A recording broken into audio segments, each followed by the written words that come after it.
Good morning students. पिछले video में हमने भारत के भौतिक प्रदेश के बारे में पढ़ा था। भारत के भौतिक प्रदेश को 6 भागों में विभाजित किया गया है। पहला था उत्तरी और उत्तर पूर्वी पर्वतीय प्रदेश, जिनको हिमालय पर्वत के नाम से भी जाना जाता है। दूसरा था गंगा का मैदानी प्रदेश। तीसरा था दक्षिण का प्रायद्वीपीय पठार। आज हम चौथा तटीय मैदान, इसके बारे में पढ़ेंगे। 3 के बारे में हमने पिछले वीडियो में पढ़ चुके हैं। आज तटीय मैदान के बारे में पढ़ेंगे। भारत के दक्षिण के प्रायद्वीपीय पठार के पश्चिमी व पूर्वी किनारों पर उपजाऊ तटीय मैदान स्थित है। यानी जो दक्षिण का पठार है, प्रायद्वीपीय पठार है, उसके उत्तरी और पश्चिमी दोनों तरफ जो समुद्र तट के किनारे तटीय मैदान स्थित हैं, जो काफ़ी उपजाऊ हैं। अब तटीय मैदान की विशेषता, इनका निर्माण है वो पर्वत श्रेणियों से निकली विभिन्न नदियों और सागरीय क्रियाओं द्वारा हुआ है।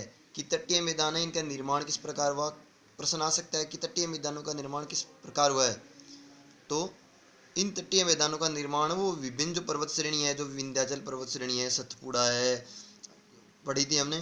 तो इन पर्वत श्रेणियों से निकली हुई जो नदियां हैं, उन नदियों के द्वारा बहाकर लाई गई जो मिट्टी है, उनके कारण इनका निर्माण हुआ है। दक्षिण में महानदी कृष्णा, कावेरी, गोदावरी तथा नर्मदा आदि नदियों का लगातार अपने अपर्दन और निक्षेपण कार्यों द्वारा अपनी घाटियों में विस्तृत मैदानों का निर्माण किया गया है।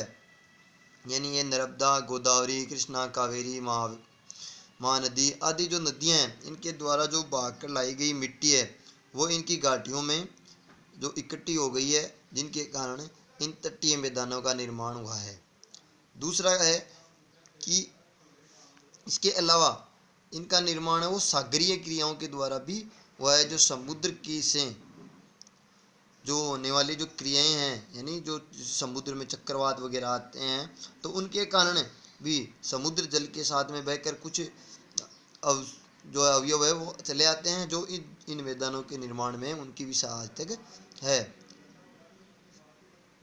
ये भारत के दक्षिण पूर्वी व दक्षिण पश्चिमी सीमा के सहारे फैले हुए हैं।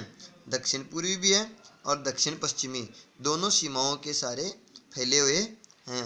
ये मैदान अत्यधिक उपजाऊ होते हैं और तटीय मैदान है वो अत्यधिक उपजाऊ भी होते हैं। इनमें चावल है, सब्जियां है, फल है, इनके बागान स्थित है। इस प्रकार तटीय मैदान के बारे में हमने विस्तृत जानकारी ली। प्रश्न आ सकता है कि तटीय मैदान की विशेषताएं बताइए, इनका निर्माण किस प्रकार हुआ है, भारत के भौतिक प्रदेशों का वर्णन कीजिए। तो उन सब में हम आसानी से इनके उत्तर है वो दे सकते हैं। अब है 5वां पॉइंट है थार का मरुस्थल। थार का मरुस्थल जो राजस्थान के भौतिक प्रदेश का भी भाग है और भारत के भौतिक प्रदेशों में भी प्रमुख है। भारत के उत्तरी मैदान के पश्चिमी भाग में विस्तृत रेतीला भूभाग थार का मरुस्थल कहलाता है। यानी भारत के जो उत्तरी मैदान है, उत्तर की तरफ है जो गंगा का जो मैदानी प्रदेश है, उसके पश्चिमी भाग में विस्तृत एक रेतीला भूभाग है, उसको थार का मरुस्थल के नाम से जाना जाता है। यह राजस्थान की जो अरावली पर्वतमाला श्रेणी है, जो राजस्थान को 2 विभागों में विभाजित करती है, उसके पश्चिम का जो भाग है रेतीले मिट्टी वाला, उसको थार का मरुस्थल कहा जाता है। जैव विविधता की दृष्टि से यह अत्यंत विरल है। यानी जैव विविधता है वो यहाँ पर बहुत ही कम पाई जाती है। विरल का मतलब दूर दूर, कि यहाँ पर जैव विविधता है वो बहुत ही कम पाई जाती है। जनघनत्व भी बहुत कम पाया जाता है। अन्य स्थलों के बजाय जो थार का जो है, ये गंगा का मैदानी प्रदेश है या प्रायद्वीपीय पठार है, इनसे जनसंख्या है वो बहुत कम पाई जाती है यहाँ पर। तथा यहाँ पारिस्थितिकी तंत्र के विकास अत्यंत कम हुआ है। यानी पारिस्थितिकी तंत्र है उसमें भी उसका विकास भी अत्यधिक कम हुआ है। और ये मानसूनी वर्षा पर डिपेंड होने के कारण बार बार यहाँ पर अकाल पड़ता है। अब जो थार का मरुस्थल है उसकी विशेषताएं क्या है। तो पहली विशेषता है कि इस क्षेत्र के रेतीली मिट्टी व रेत के टीले, जिनको बालू का स्तूप भी कहते हैं, पाए जाते हैं, जो हवा के साथ अपना स्थान बदल लेते हैं। कि इस क्षेत्र में ज़्यादातर क्या है, रेतीली मिट्टी, रेत के टीले पाए जाते हैं, जिनको बालू का स्तूप के नाम से भी पुकारा जाता है, जो गर्मियों में चलने वाली आंधी के कारण अपना स्थान बदल लेते हैं। यहाँ जनघनत्व कम पाया जाता है, लोग बहुत ही कम पाए जाते हैं, क्योंकि मानसूनी वर्षा होती है, पीने के जल की वह जो सुविधाएं हैं उनकी कमी होने के कारण जनसंख्या है वो बहुत कम पाई जाती है। जलवायु है वो भी बहुत अधिक गर्म रहती है, इसलिए यहाँ पर जनघनत्व है वो काफ़ी कम है। अगला है, यह विश्व का सबसे धनी मरुस्थल माना जाता है। बाकी जो विश्व के जितने भी मरुस्थल है, सहारा का मरुस्थल है, उनके बजाय ये सबसे धनी मरुस्थल माना जाता है, क्योंकि यहाँ जो अन्य मरुस्थल है उनके बजाय यहाँ पर घनी वन संपदा भी पाई जाती है, जैव विविधता भी पाई जाती है, खनिज पदार्थ भी पाए जाते हैं। तो इनके कारण इसको विश्व का सबसे धनी मरुस्थल कहा जाता है। इस क्षेत्र में मरुस्थलीय वनस्पति पाई जाती है। मरुस्थलीय वनस्पति जैसे कंटीली झाड़ियाँ वगैरह है, पेड़ पौधे हैं, जो काफ़ी जो सहनशील जो प्रजाति होते हैं, जीव जंतु होते हैं, वो इसमें पाए जाते हैं। और इस क्षेत्र में वर्षा है वो अनियमित व अपर्याप्त होती है। इसके कारण ही यहाँ पर बार बार अकाल पड़ता है, जिसके कारण यहाँ जनघनत्व है बहुत कम पाया जाता है। वर्तमान में सरकार द्वारा सिंचाई की जो सुविधा है नहर प्रणाली के द्वारा या पेयजल की जो व्यवस्था है वो की जा रही है। इसके कारण यहाँ पे जनघनत्व भी बढ़ रहा है और कृषि की जो है वो भी बढ़ रहे हैं। अगला है, लास्ट है, द्वीप समूह है। द्वीप समूह अरब सागर व बंगाल की खाड़ी में भारत के द्वीप समूह स्थित है। ये द्वीप जो समुद्र के बीच में होते हैं, छोटे छोटे, जो चारों ओर जल से घिरे हुए होते हैं, उसको द्वीप कहते हैं। तो ऐसा स्थल का छोटा भूभाग जो चारों ओर जल से घिरा हो उसको द्वीप कहते हैं। और द्वीपों के बहुत सारे जो एक साथ एक जगह द्वीप होते हैं उनके द्वीपों का समूह कहते हैं। तो अरब सागर और बंगाल की खाड़ी में भारत के जो द्वीप समूह है वो स्थित है। अरब सागर में 36 द्वीपों के समूह को लक्षद्वीप कहते हैं।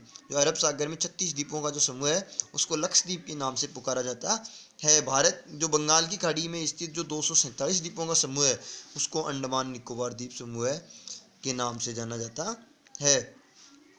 अंडमान में के बेरन द्वीप पर भारत का एकमात्र जो सक्रिय ज्वालामुखी है वो स्थित है। कि अंडमान जो द्वीप समूह है जो बंगाल की खाड़ी में स्थित है, उनमें जो बेरन द्वीप है वो एकमात्र सक्रिय ज्वालामुखी है। और निकोबार में स्थित जो इंदिरा पॉइंट है वो सबसे दक्षिणी द्वीप माना जाता है। इंदिरा पॉइंट को सबसे दक्षिणी द्वीप माना जाता है। अब इसकी विशेषताएं, द्वीप समूह है वो भारत के पूर्वी और पश्चिमी सागरीय तटों में स्थित है। कि दोनों ओर स्थित है, पूर्वी में भी और पश्चिमी जो तट है उनके किनारे, समुद्र तटों के किनारे ये स्थित है। दोनों ओर है, यानी बंगाल की खाड़ी में भी स्थित है और अरब सागर में भी स्थित है। इन द्वीपों का निर्माण प्रवाल भित्तियों व ज्वालामुखी के अवसादों द्वारा हुआ है। या तो जो समुद्र के अंदर प्रवाल भित्ति है उनके कारण, या फिर जो अवसाद होते हैं उनके कारण इनका निर्माण हुआ है। इस प्रकार प्रश्न आ सकता है कि द्वीप समूह से आप क्या समझते हैं। द्वीप समूह पर संक्षिप्त टिप्पणी कीजिए। भारत के द्वीप समूह से पर संक्षिप्त लेख लिखिए। तो उन प्रश्नों के उत्तर है वो हम लिख सकते हैं। मानचित्र की दृष्टि से अगर हम समझे तो भारत के जो भौतिक प्रदेश हैं उनको इस प्रकार समझ सकते हैं कि जो ऊपर वाला है वो उत्तर पूर्वी हिमालय पर्वतीय प्रदेश था, इसके बारे में हमने पिछले वीडियो में पढ़ लिया। गंगा का जो मैदानी प्रदेश है उसके बारे में पिछले वीडियो में पढ़ लिया था। जो दक्षिण का प्रायद्वीपीय पठार था उसके बारे में पढ़ लिया था। आज हमने पढ़ा तटीय मैदान जो समुद्र तट के किनारे हैं, इधर अरब सागर की तरफ भी से लेकर हिंद महासागर और बंगाल की खाड़ी पर तट के किनारे जो ये प्रदेश बसे हुए हैं इनको क्या है, तटीय मैदान के नाम से जाना जाता है। और इनका निर्माण है या तो समुद्री जो क्रियाएं होती है, सागरीय क्रियाएं, इनके कारण, या फिर जो ये नदियां हैं ये इन पर्वत श्रेणियों से जो लाकर बहाकर लाई गई मिट्टी है उनके कारण होती है। ये काफ़ी उपजाऊ होते हैं। इसके अलावा पांचवा पढ़ा था हमने थार का मरुस्थल, जो राजस्थान को जो अरावली पर्वतमाला के जो पश्चिम का भाग है वो थार के मरुस्थल के नाम से जाना जाता है। और यहाँ पर काफ़ी जो रेत के टीले पाए जाते हैं और मरुस्थलीय प्रदेश होने के कारण इसको थार का मरुस्थल के नाम से जाना जाता है। जनघनत्व भी कम जाया जाता है, वनस्पति भी विविधता पाई जाती है। कंटीली झाड़ियाँ है, केर, आग, फोक जो है ये आदि है ये पाए जाते हैं। मानसूनी वर्षा है वो अनियमित रूप से होती है, इसलिए जनघनत्व कम पाया जाता है। और लास्ट था द्वीप समूह है, जो अरब सागर में 36 द्वीपों का समूह है, इसको हम लक्षद्वीप के नाम से जानते हैं। और जो अंडमान निकोबार द्वीप समूह है जो बंगाल की खाड़ी में स्थित है, 247 द्वीपों का समूह है। इनकी संख्या है 247 है। इन 247 द्वीपों के समूह को हम अंडमान निकोबार द्वीप समूह के नाम से जानते हैं। जो बेरन द्वीप है वो एक सक्रिय ज्वालामुखी, भारत का जो सक्रिय ज्वालामुखी है वो माना जाता है। उत्तर वालों को अंडमान के नाम से जाना जाता है और दक्षिण वालों को निकोबार द्वीप समूह के नाम से जाना जाता है। और जो इंदिरा पॉइंट है वो लास्ट दक्षिणी जो है वो दक्षिणी पॉइंट माना जाता है, दक्षिण दिशा का जो भारत का लास्ट पॉइंट माना जाता है। इस प्रकार हमने भारत के भौतिक प्रदेशों के बारे में जानकारी ली। धन्यवाद।